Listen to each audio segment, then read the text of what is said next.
Hello, मैं Anil sir, bio classes. आज मैं आपको प्लांट टिश्यू के बारे में बताऊंगा। पादप ऊतक, फ्रूट आपको जो है ख़त्म हो गया। प्लांट टिश्यू किसको कहेंगे? तो टिश्यू ये group of sales having same origin and similar function, मतलब ऊतक कोशिकाओं का ऐसा समूह है जिसमें उत्पत्ति और कार्य एक समान होती है। The study of tissue is known as histology। Histology किसको कहेंगे? औतकी, जब आप टिश्यू के बारे में अध्ययन कीजिएगा।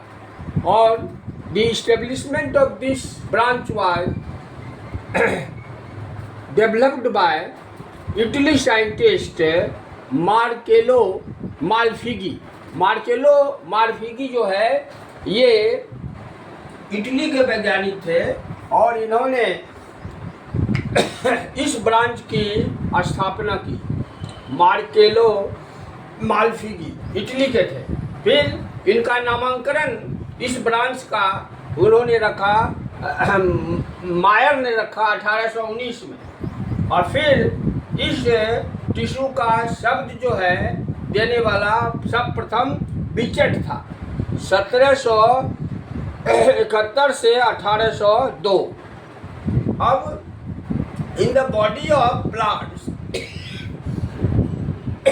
पौधों के शरीर में इस टिश्यू है जो स्पेसिफिक वन, प्रत्येक ऊतक का एक विशिष्ट कार्य होता है। All tissues are developed by division of group of apical cells and slowly according to their function they are adapted. इसमें होता क्या है कि जो जितना भी ऊतक है ये लगातार इसमें डिवीजन होगा, और डिवीजन होने से क्या होगा, एपिकल सेल बनेगा और धीरे धीरे ये अपने पोजीशन के अनुसार से यह अनुकूलित होगा। अब एक टाइप्स ऑफ प्लांट टिश्यू, तो प्लांट टिश्यू जो है ये दो प्रकार का है।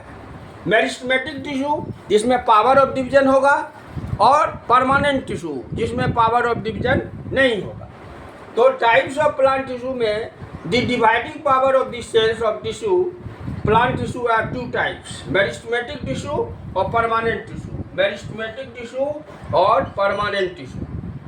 This tissue is a group of sales in which again and again mitosis division occurs. इस टिश्यू में क्या होगा कि बार बार जो है माइटोसिस डिवीजन होगा, और इससे क्या होगा कि इमेच्योर लिविंग सेल्स बनेगा।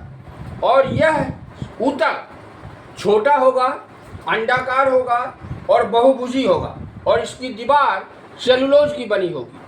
प्रत्येक दीवार जो है, प्रत्येक सेल जो है वह भरा हुआ रहता है घना कणयुक्त कोशिका द्रव से। वैक्यूल्स राजधानी नहीं पाया जाता है, और एक लार्ज न्यूक्लियस जो है इसमें पाया जाता है, और सेल्स के बीच में इंटरसेलुलर स्पेस नहीं पाया जाता है। अब ये टिश्यू जो है पोजीशन के आधार पर तीन प्रकार का होता है, थ्री टाइप्स में क्या होगा, एपिकल मेरिस्टेम, लेटरल मेरिस्टेम और इंटरकैलरी मेरिस्टेम। एपिकल मेरिस्टेम कहाँ होगा? रूट और स्टेम के शीर्ष पर होगा। This tissue is present at the apex of stem and root, और ये रिस्पॉन्सिबल है, ये लंबाई में वृद्धि करता है। फिर है लेटरल मेरिस्टेम। लेटरल मेरिस्टेम ये हो गया, ये थिकनेस बनाता है, ये डाइकॉट में ज़्यादा होगा, मोनोकॉट में कम होगा। This tissue is present in the lateral side of stem and root, और it is responsible for thickness in root and stem. और इंटरकैलरी क्या होगा, जैसे ब्रांच बनता है तो दिस, ये इंटरकैलरी हो गया। तो this tissue present at nodes and internodes at the base of leaves, और this tissue is converted into permanent tissue। तो ये आपको मेरिस्टेमेटिक टिश्यू का पूरा हो गया। अब कल परमानेंट बताऊंगा। परमानेंट में 5 गो है, पेरेन्काइमा, कोलेनकाइमा, स्कैंडकाइमा, ये सिंपल टिश्यू है, और जाइलम और फ्लोएम कॉम्प्लेक्स टिश्यू है। Thank you.